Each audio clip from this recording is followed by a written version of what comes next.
All right, testing, testing.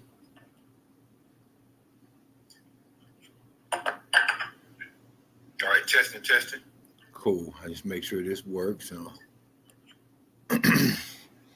All right, I'm getting ready to do my weekly market outlook, and of course, this is an educational series that I'm running a journal on, so people can get a you know kind of real time look at how my 19 excuse me, my 19 trading strategy is performing over time. What you can learn from it, how you can tweak it to make your own um, portfolio management strategy.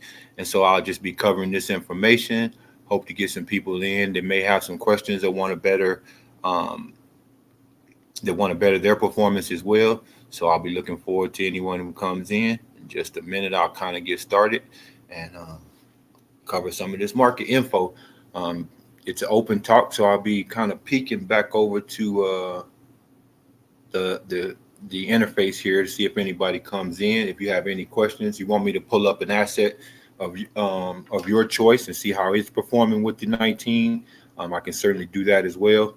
So we'll just kind of have some fun. But I wanted to cover this information, as I said, um, in some of the spaces as people have been attending some of the spaces, and people who may have been just following along for a good little while. So I'm going to cover this information here in just a moment. Give me a second and we'll get started.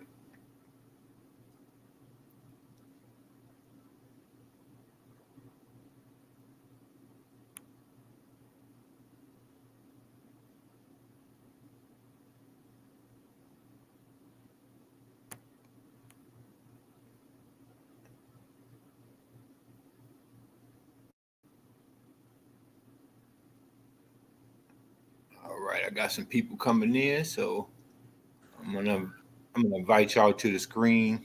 If you choose not to come up, that's fine as well. But I at least wanted to give y'all the opportunity. I will be checking the chat as well, but I'll be covering the chart. So a lot of times I may kind of like go in and out. So if you have a question, just jump right on in and ask away. I think I see someone here, WEIMAR. So if you have a question, man, as a matter of fact, if you have a mic right now, let me just test it out, make sure I can hear you while I'm covering this information. And Hey man, I'm here. Okay, cool then. So I'm gonna just be covering some of the information. If you have a question at any time, since I can hear you, I'll just patch you right on in and address it. So I'm gonna kind of get started here. I'm gonna start off with XRP. I usually kind of start off with Bitcoin, but I know most of the people that may know me from the XRP community. So I'm gonna start off with XRP. But yeah, if anyone is new here, I'm gonna kind of go backwards a little bit.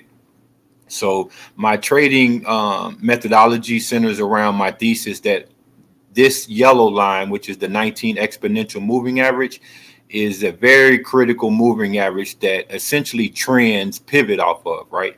So what I have designed is really not new per se, right? It's a version of trend trading.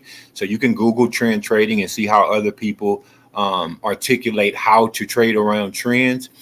I developed this as a kind of combination of trend trading and then using the EMAs to identify the trends, right? And so that's what makes it effective. And then going back here, well, we're just looking real time up to date, right? So as of the most recent, this is a daily chart as you can see up here. As of our most recent price action, we had a small dip up under. I'm going to zoom in so you can see this a little better.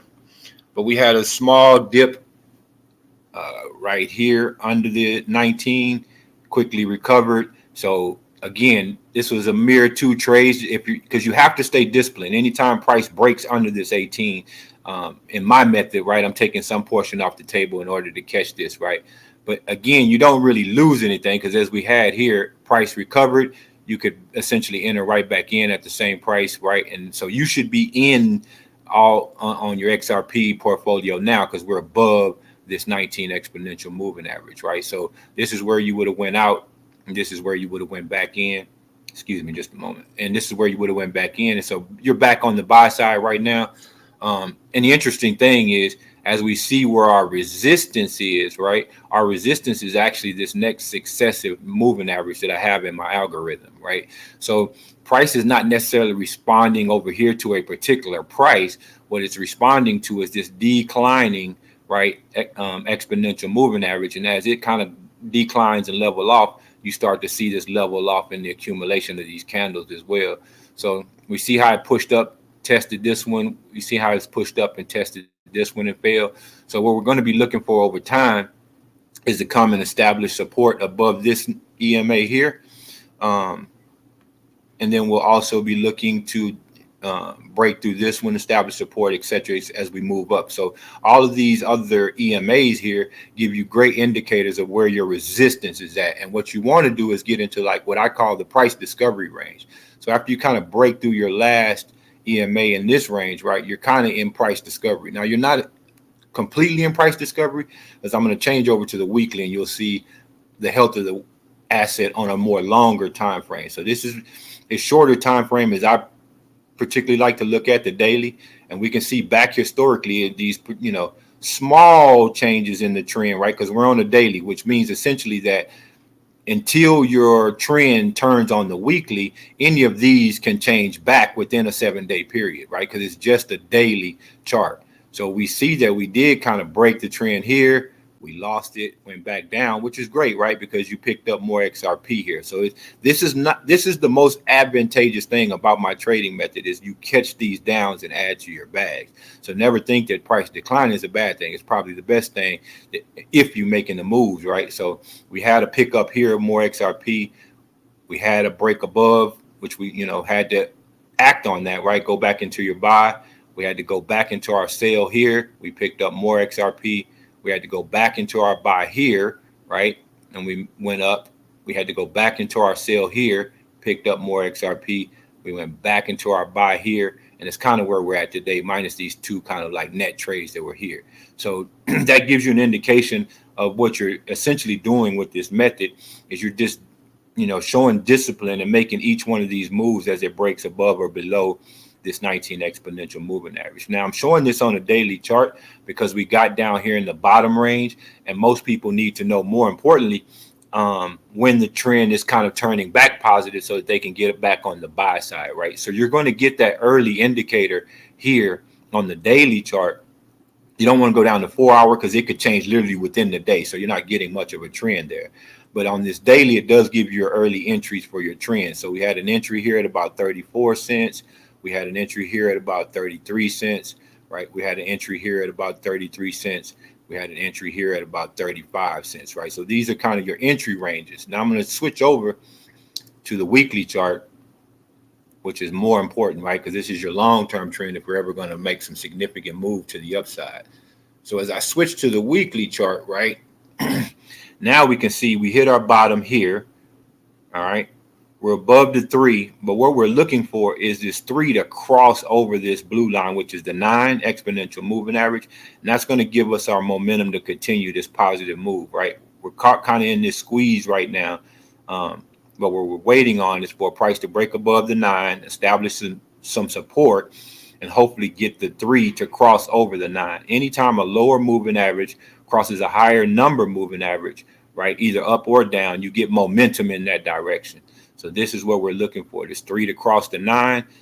Ultimately, our long-term kind of trend that we're looking to break today is sitting at 45.73.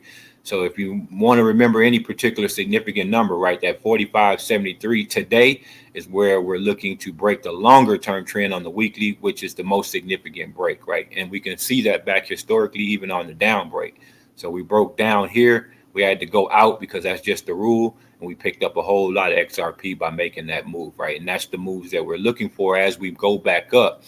But we don't want to get caught in a situation where calling a complete turn in the trend until it breaks over this weekly. So this is the most important area that we're looking for. And then we have to temper our expectations because we can see resistance, resistance, resistance, all this resistance ahead, right? So we'll have to get into this. And then above here is where I call it the price discovery area. So we don't have any moving averages above about 65 cents. And that's where we really need to get to. But it all starts right here at 45.57. So as I was saying about the previous history of my trading method, for anyone who is kind of new to this, you can track the actual performance. You don't have to trust me about anything that I say. You can verify all this information by just going to Trading View, pulling up these charts and these EMAs, and then you can go back and look. So we had a breakdown here when price lost. We picked up a whole lot of XRP, right? We had a little net trade here in and out at the same place, so it didn't cost us anything.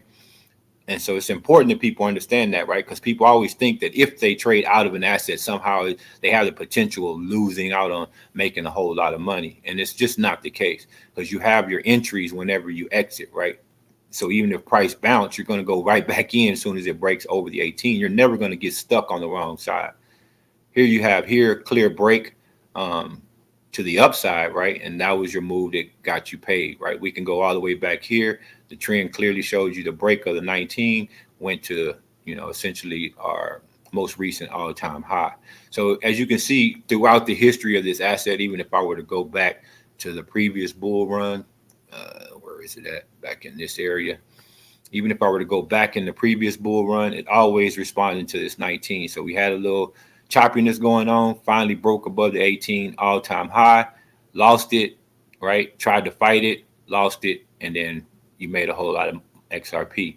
Had a little fake out here, because this doesn't happen often on a weekly chart, but you have to make the move because it's all about discipline. So you went in, you went out, same price. You didn't lose anything, right, on this 2 trades. But when you went out here, you picked up a significant amount of XRP where the rest of the world is panicking, figuring out what to do. Is it going to recover, et cetera, et cetera? You didn't have any threats to the 19 to tell you to do anything but wait. And you picked up a whole lot of XRP without subjectivity, without feelings and sentiments. You just stick to the rule. You make a whole bunch of money. You had another little kind of break here that didn't net much. You went right back out, right? Price completely went down.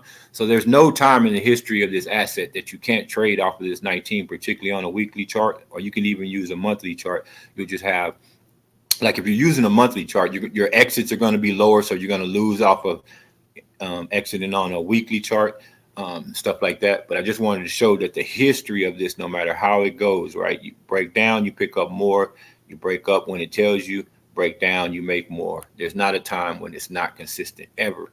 And even more importantly, when I go to some of the other assets like Bitcoin and the other ones, or even securities, precious metals, right? The same performance holds up over any asset, right? So that's what makes the information so reliable, is that you don't get these fake outs. Like, it's going to react to this 19 no matter what the asset is, or even what the time frame is. So I could jump down to a 1-hour chart for people who like to trade within a day and just enjoy trading. I don't.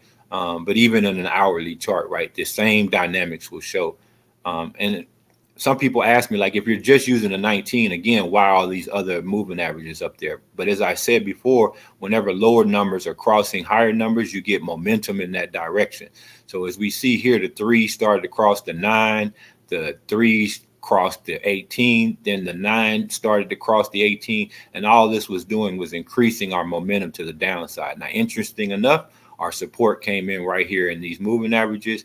We got the cross back up of the 3 and the 9 back over the 18, right? Pushed all of that momentum back, right? We had a little fake out here where the 3 didn't cross the 9, so we lost the downward momentum, recovered. Your 3 comes over here, crosses the 9, 9 crosses the 18. All of that momentum then swings you back to the downside. We thought we were going to get across here because the 3 did kind of peak above, but we see the 19 obviously failed. So for anybody who was following this with me, this was a clear indicator, right, that this move wasn't going to continue to the upside, because 9 never made it above the 19, 3 failed it, right? And all of that momentum then swung back to the downside as the 19 started to cross even some of your other larger moving averages. So as it starts to cross the 50, 70s, the 100s, the 200s, it's just increasing that momentum to the downside. Now the positive side, right? These averages are flattening out here. And as they start to move up, we're going to look for the same dynamics as we go up. So 3 cross 9, 3 cross 19, 9 cross 19, and so on as we start to go up. And when you get those crosses, you'll see the momentum help you decide, which direction we're going and and how. So I hope this is making a little sense here. But yeah, it should be kind of easy to follow along because this one of my intents was to simplify this in a lot of ways so anyone could use the information and benefit from the information. So essentially, all you have to do is be able to find your indicators over here, find the moving average exponential. It'll give you a little box over here, and then you'll have to set the numbers that you're using under your inputs. So here I have 3, 11, 19. I said 9. I'm using 11 today, but again, these are all things that you can tweak a little bit to your own liking. I've been using 11, but 9 works just as fine. These are the 3 important ones here. I don't think I have these other 38 and 56 up. Nope, they're blank. But I do use them to peek in on some information for crosses from time to time. So that's how you would pull those numbers up. And all you're looking for is price to break above or below the yellow line, right? So when price breaks down, you're taking some position off the table so that you can redeploy that money here and pick up more of the asset. So that's the important thing. So I'm going to take a little pause since I did have a couple people in the stream and see if you had a question, man. I think I dropped you down. Okay. Yeah, I'm taking a little pause here, man. I think I just added you back. So if you have a question, feel free. I know I did a little rambling there, but I hope that information made a little sense, and I'm going to try to cover some more as we go along. But you follow along so far, and anything you'd like to ask or an asset that you'd like for me to pull up? Hey, Costa, Weimar here. I'm all good. I've been following you for a while. I see what you're getting at. No, I don't really have any questions. I see what you're doing with the moving averages and the trends. Absolutely, man. Well, thank you for following along. I'm going to just cover some more of it briefly, and then I'll come back. I'll dip back over here.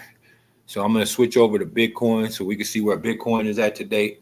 And I want people to kind of notice a little pattern, right? People often say the whole market follows Bitcoin. Well, in actuality, who's ever onboarding the cash that's buying these assets kind of deploys them in ratios across assets. So I think the cash is really running the market, not necessarily Bitcoin, because these charts are almost identical across assets. And when they're not identical, it does give you some hint to what's running stronger or what may be weaker against the average of the market, right? So in this case, Bitcoin and XRP have almost the exact same charting patterns, and we're looking for the exact same thing. So we got the squeeze play going on. Currently, it's a little healthy, and we're on a weekly chart. So we're above the 3, squeezed in between the 9. We're looking for price to establish support above the, in this case, 11, right? And have this 3 cross over the 11 and start to break over these moving averages as well.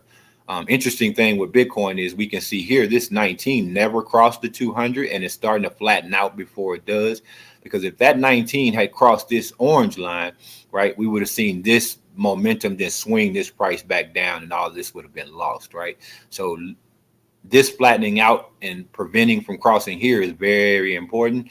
But yeah, these are your resistances. So the most important price range on Bitcoin today, 28,000.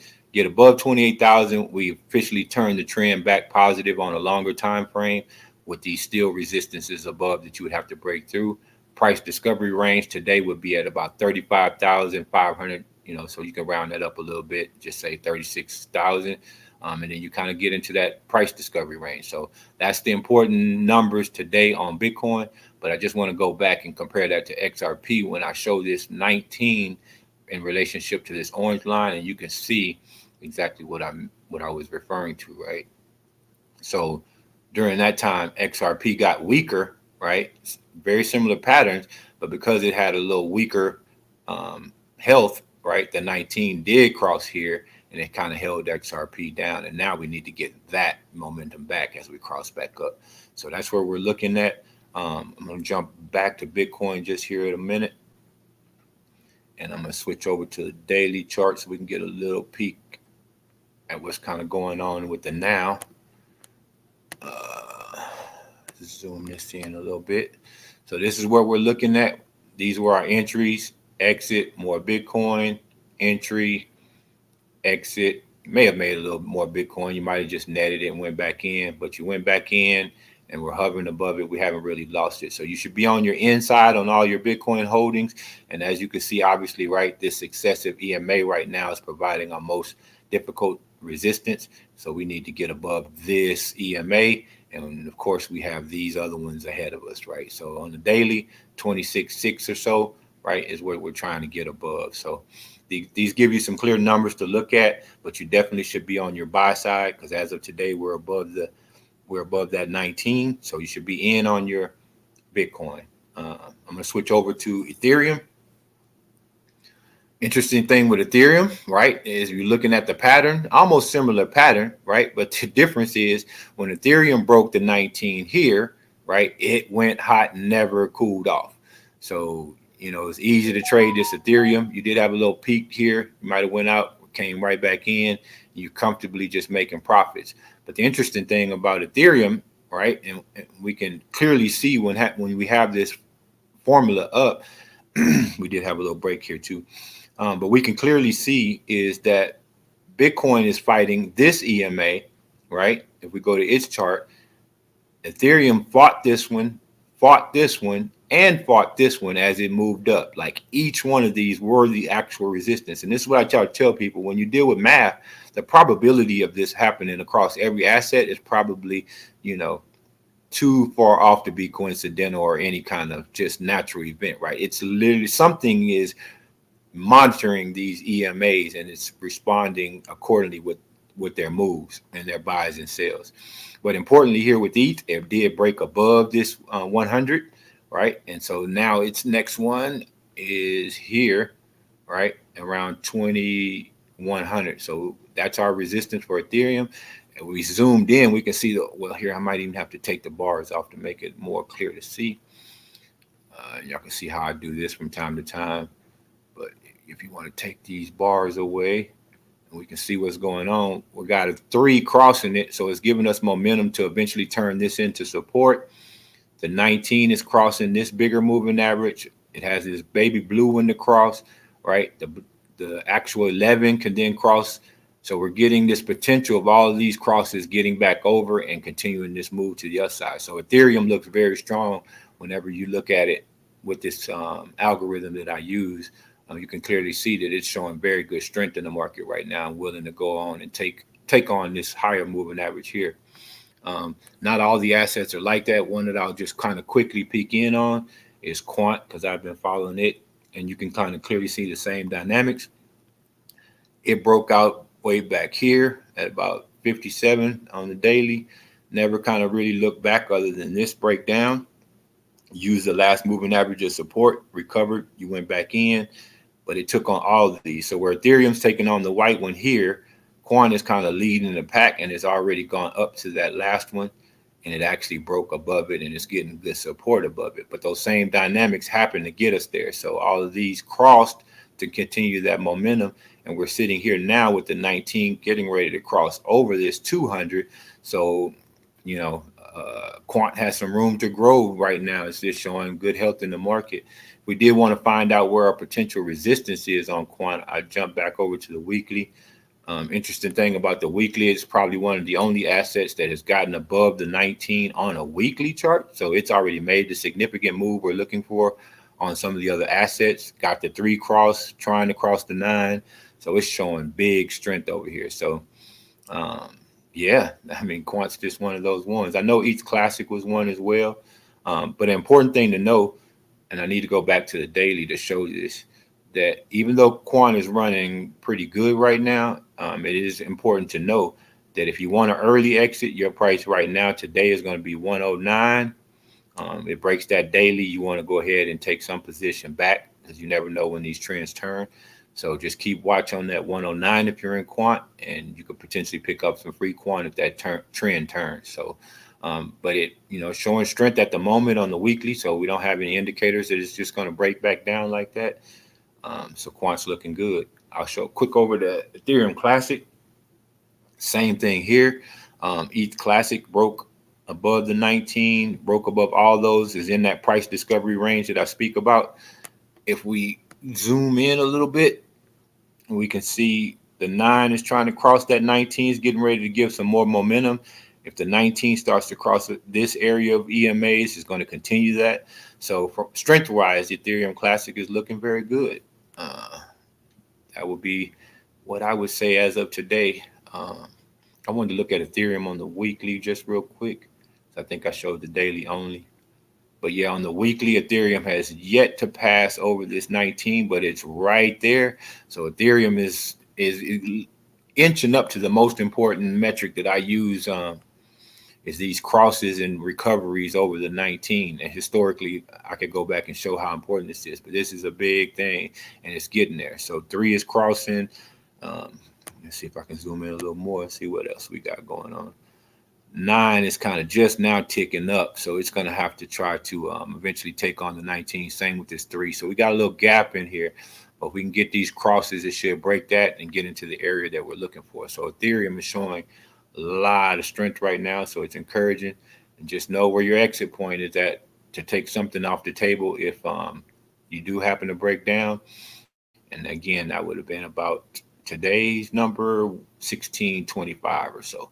So that's where you would want to look at. Now, I'm going to switch over to the dollar index because this is a very important metric that we all look at in crypto. And we got some interesting stuff that I have been speaking about for a while. So dollar does the same thing, right? It follows the same 19. And this is what makes all of this stuff so important, is that it doesn't matter which asset, as I said, the method will hold for any asset. So if I go back in time, excuse me here, we can see some of these clear breakouts where the trend went positive above the 19. We ran all the way up here, got choppy, right?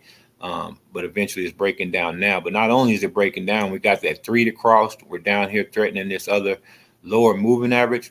Now this one is very significant. Why? Because if I switch over to the weekly, which I've already stated is the most important chart, right? When this dollar loses its actual bullish status, is going to be here where I got marked at 103.51. It's probably a little higher now because it's been creeping up. I could probably move that up a little bit, but essentially the dollar starts to lose that area at 103. It went way too high. 103.82. Then we can kind of say it's moved into its bear market, and this is when I expect crypto to start passing its weekly 19s, and we start to see that movement that everybody's kind of really looking for. So if you're following along on the dollar index, the number that you're waiting to get to is this 103.74 or so, and the dollar would have established this little bearish market, and won't get support until kind of way down in this 99 area, but that should bode well for crypto. So I encourage people to keep watching this. And if we get down in this 103 range, should be a very encouraging sign for our crypto assets. So I think I kind of covered the basics that I wanted to cover here. Again, you can see the same crosses that continued all of that momentum as the dollar performed to the same 19 theory. Even got support here on the 19 as it was coming along, and then continued that momentum up. So we're looking very good for crypto if this dollar kind of correlates as it has historically. And so all the assets are sitting in a pretty good position right now. So I just wanted to come in and update everybody. It's pretty easy to find out where you should be in the market. As I said, we've already had our early entries on the daily. We're still positive over here on the weekly and just looking to get above this, at least for Bitcoin, 24.6, and our more important pair of XRP. We want to definitely get above this 9 at 39.88, and more importantly, this one here at 46.27. So those numbers we'll be looking at. You can see the performance, like I said. So, again, what you do and how you do it, if you want to tweak some of these numbers, is totally up to you. You'll understand how it will affect your performance, right? Because let's say, for instance, you say, well, he's using the 19, but I think 21 is better. Well, when you put it into 21, this yellow line is going to go down here, right? A little further in this area. So your exit would have been less than mine, right? And then you can look at how that, would have performed for you and figure out if the 21 is better for you or not. Or you could say 17, right? And you can say, well, he's using 19, I'm going to use 17, right? It'll move your exit up a little higher, and you can see how that will work for you, right? But I have just kind of done this for so long that those other numbers kind of didn't work as efficient. So I settled in on the 19, and as we can see historically how it performs, and it's just amazing. So don't be afraid to take some off the table when you're at these high price ranges and you start to get these drops, because this is going to be the moment that could mean more to your portfolio, right, than if XRP would have ran up to, let's just say, $3, right? Because if that's not your ultimate target and you don't cash out, then what difference does it make that it went to $3 or not, right? You're still sitting in the same scenario. But if you happen to have spent a couple years and you amass 10,000, 20,000 XRP, and then you get to this date and time and you see this breakdown, well, if you got 20,000, you might take 10,000 off the table for this move, right? And then this move down might turn that 10,000 that you took off the table into an additional 5,000. So you could, easily gain an additional 5,000 XRP just by being able to make this move. So don't be afraid to take some off the table when you see these breakdowns of these 19s, particularly with crosses going on. So I try to give this information to people, man, so you're not one of the crowd that's crying and wondering and scared when price starts to go down, and you can make these price downs very advantageous to you, and you kind of know when to be deploying your money to be on the buy side so that you never miss out on price appreciation. So it's a currency that is always appreciating or depreciating against its paired currency. So in this case, it's paired to the dollar, right? In some cases, it may even just be paired to Bitcoin, right? But it's currency just paired against another currency, and depending on the performance of the currency that it's paired against is how it will perform. So using the same 19 method here, right? XRP broke out against Bitcoin, right? So this was an opportunity, bam, smashed on Bitcoin, lost some momentum. So you could have went into Bitcoin to get more XRP, smashed on Bitcoin. You could have went into Bitcoin to get more XRP. And this is how you could fluctuate even a pair like this, right? So you go into Bitcoin here, you pick up more XRP. And so it just shows how it performs even against, Bitcoin as a pair. So it's just a currency, but this volatility can make this very advantageous to your portfolio health. And so just wanted to dip in and cover this. I may do another live today just on some general AMAs about crypto, and invite some of the influencers over to talk about some of the possible theories and things that are going on in the market. So I wanted to see if I can get some people to come in and discuss some of the information that they cover. Um, and so, yeah, I may be looking forward to doing that. But I did want to get out my weekly stream so people could see how these assets are performing and how they could be performing if they just were armed with this information.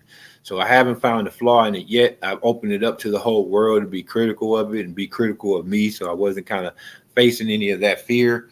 Um, but with that said, no one's really found any flaws in it. So I'm continuing to circle this around, and I encourage other people to share this with others so that their portfolios can be on the positive instead of the negative.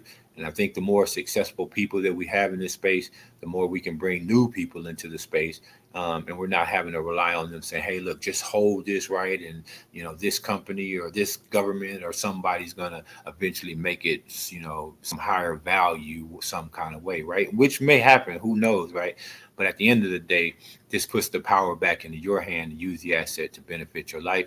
So that's why I present the information, and I hope that everybody can benefit from the information. So I encourage y'all to share this um, around, and we'll kind of and I'll be looking for questions or concerns over on Twitter or somewhere, and I'll read back here, see if I have any, and I'll answer them as we go. So thank you for coming in, man. If you have any questions before I dip back out, feel free to ask right quick. If you even have another asset that you may be holding on to and want to see how its health is at the current time, I can pull that up as well. We can see even how some of these other assets may be performing right now.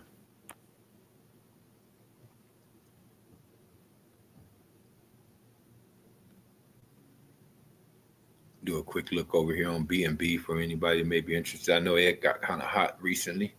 Yep. So BNB is another one that's made it past the 19 on the weekly chart.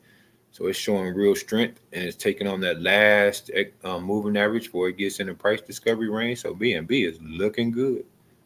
Let's just trot over to Solo. Solano. It's in the same position as kind of Bitcoin and XRP. We go over here and look at Cardano. It's almost in the same place as Bitcoin and XRP, squeezed in between the 3 and the 9 or 11, but it is kind of messing around with that 200 that it fell under. So it's got all that going on. So BNB looks to be a hot one right now. Let's look at Algo. Algo's in the same position as XRP and Bitcoin, above the 3, under the 9. Nothing different going on there. Same with HBAR, above the 3, under the 9. So as I was saying earlier, you can see how all these assets similarly trading outside the ones that are kind of leaders at the moment. I know some people like XDC. I'll go over there. Between the 3, over the 3, under the 9. So it's almost in a very similar position. So yeah, you can see the similarity in these charts, other than the ones that are kind of leading the pack today, like Quant, Ethereum Classic, and some other, and BNB. The rest of them are in very similar place. So I suspect with those other assets doing what they're doing, that Bitcoin and some of the large cap assets are just kind of lagging behind, but will quickly soon catch up and get in this area as well. So thank anybody that came in and watched this. And also, if you want to leave any comments, I'll be looking for them. And thank y'all. And I'll be continuing this series as we go along in the future. It's just a verification of the information that I tell people. So anyone who questions what I say can always go back to the video and see that I've been saying the same thing for a very long time. I don't change my metrics to try to subjectively prove a point. I use these same moving averages over time. And so anyone that's interested in, learning how to really benefit off of essentially what I call the cheat code, man, you can find these and really affect the performance of your portfolio. So I hope you take the information, people. And like I said, if you need to tweak it or something to better suit you, feel free to do so. Whichever asset you choose, of course, is your choice. I'm not giving financial advice, but it is an educational series to prove that you can find these trends in a very accurate manner that makes it actionable information.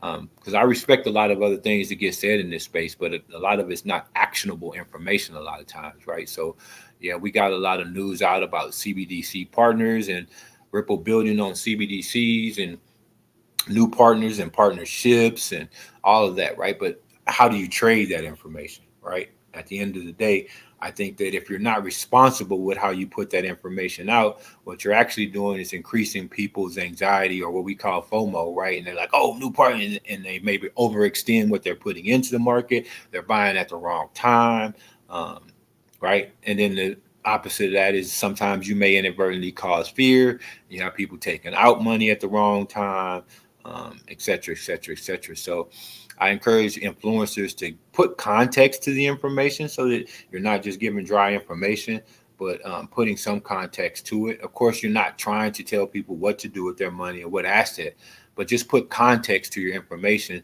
so that you don't leave somebody that's obviously looking to you for information, right? So they don't already have it, and you leave them in kind of a more vague state than they came in, right, after hearing your information. So that's really not what you want, even though you may feel otherwise or kind of comfortable just putting the information out there. I just think that with a little responsibility, you can put some context to the information so that it can become somewhat actionable, right? Because if they're dollar cost averaging, as they probably should, is one of the things that I advocate, right? So what difference does it make if all of these new partnerships come in, et cetera, et cetera, et cetera? It's like your plan was the dollar cost average. So you should be sticking to that part of your strategy, irrespective of the information. And that's what kind of confuses me about some of the information is like, do you understand how to help people formulate a strategy with the information that's not becoming even more confusing by increasing their anxieties or desire for higher prices or increasing their fears of potentially losing money with lower prices. So that's just my little 2 bits. I thank y'all. And again, like I said, I may go ahead and do a little evening one specifically about some other stuff that may not be TA related. So you'll all be welcome to attend that one as well. So thank you, Wimar. said you've been following along for quite some time. If you dipped in here, that means hopefully you're getting some positive information out of it. So yeah, man, that's cool. And I look forward to hearing from you whenever you jump back in again. I am often over on Twitter Spaces, so if you want to catch me there and ask any questions, you're welcome to do so as well. And have a great day. Everyone stay safe, and I hope you prosper.